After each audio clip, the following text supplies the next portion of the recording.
मेरी शादी थी उस दिन बहुत खुशी की थी। अपने गांव के, अपने बहन भाई पड़ोसी वगैरह जितने भी थे पूरे शादी में जमा थे। 2001 की बात है। उस टाइम वो मिलिटेंट ज़्यादा थे यहाँ। शाम का टाइम था, वहाँ मिलिटेंट 3 आ गए। उन्होंने मेरे को ज़बरदस्ती उठाया।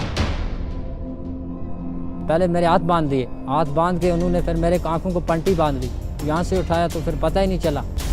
तकरीबन 6 दिन के बाद मेरे साथी थे वो कहने लगे कि हम अभी उस पार हो गए।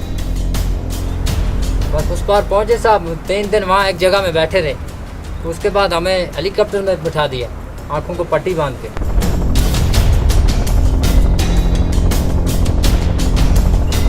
तो वहाँ एक 15 दिन रखा बेस कैंप में। वहाँ से उठाया तो ट्रेनिंग सेंटर में ले गए।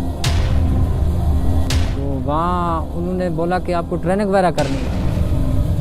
सबसे पहले पीटी होती थी सवेरे, उसके बाद AK-47 की क्लास होती थी, खोलना जोड़ना, फायर कैसे करना, कितना इसका रेंज है, क्या है।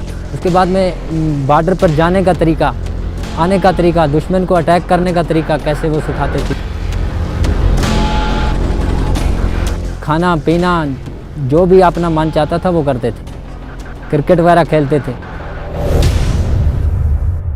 इनको बोलते थे साहब ISI वाले, लेकिन इनको वर्दी वगैरह कुछ नहीं होती थी, बिल्कुल खान रस में आते थे ये। ट्रेनिंग में बोलते थे कि आप जाओ कश्मीर में जहाद करो। जो मेरे जैसे अनपढ़ लोग थे उनको पता नहीं चलता था, वो यहाँ से कोई खुशी से भी जाता था, उस पार कर रहा था। तो जब वहाँ जाकर वहाँ का माहौल देखते हैं तो वो अपने आप ऑटोमेटिक खुद उनको पता चल जाता है कि इस पार क्या होता है और उस पार क्या होता है। 6 साल ऐसे ही गुजारे सब। 6 साल के बाद फिर मन नहीं लगा वहाँ। मैंने तकरीबन 10-15 बार ट्राई की। एक बॉर्डर पर आया तो वहाँ भी फायरिंग हो गया, दूसरी पर गया वहाँ भी फायरिंग। 1-2 साथी मेरे साथ थे, वो मेरे साथ मार भी गए। ऐसा कोई मिला नहीं, हमें कोई रास्ता नहीं मिला कि हम अपनी कश्मीर में लौट कर वापस आए। एक दोस्त था सर मेरा, ऐसे ही मेरे वो जो बेस कैंप में हम रहते थे वहाँ आता था वो मेरे पास। तो उसके साथ मैं उसके गाँव में चला गया, ऐसे ही दोस्ती यारी से चला गया। तो वहाँ एक लड़की थी, उसके साथ मेरा लव हो गया। करते करते तो फिर उससे शादी होगी मेरी।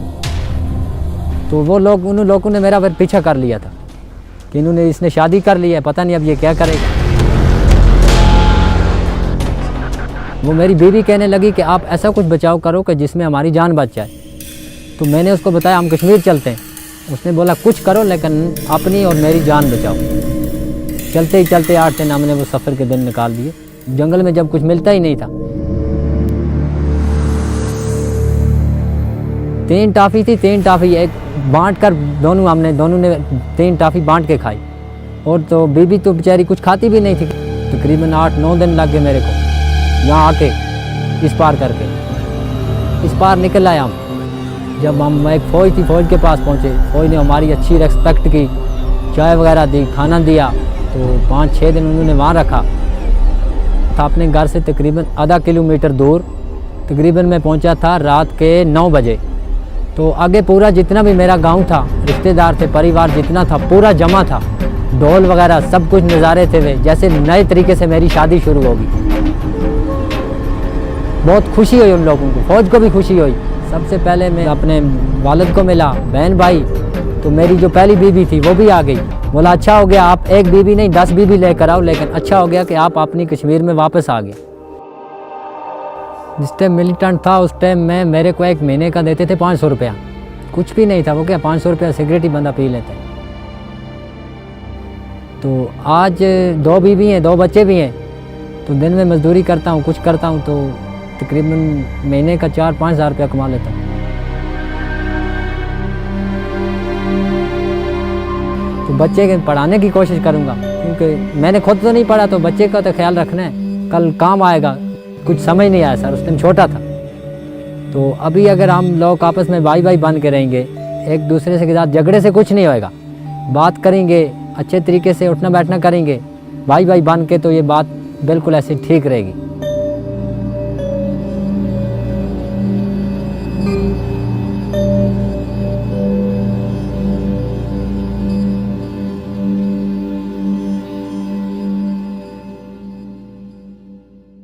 उस ज़माने में वो चूँकि आमदनी कम थी तो फर्स्ट क्लास का टिकट नहीं होता, थर्ड क्लास का 5.5 आने का टिकट लिया करते थे। You know, my music is here to remind that there are people in Kashmir who are good, you know, who are just like you, who are normal.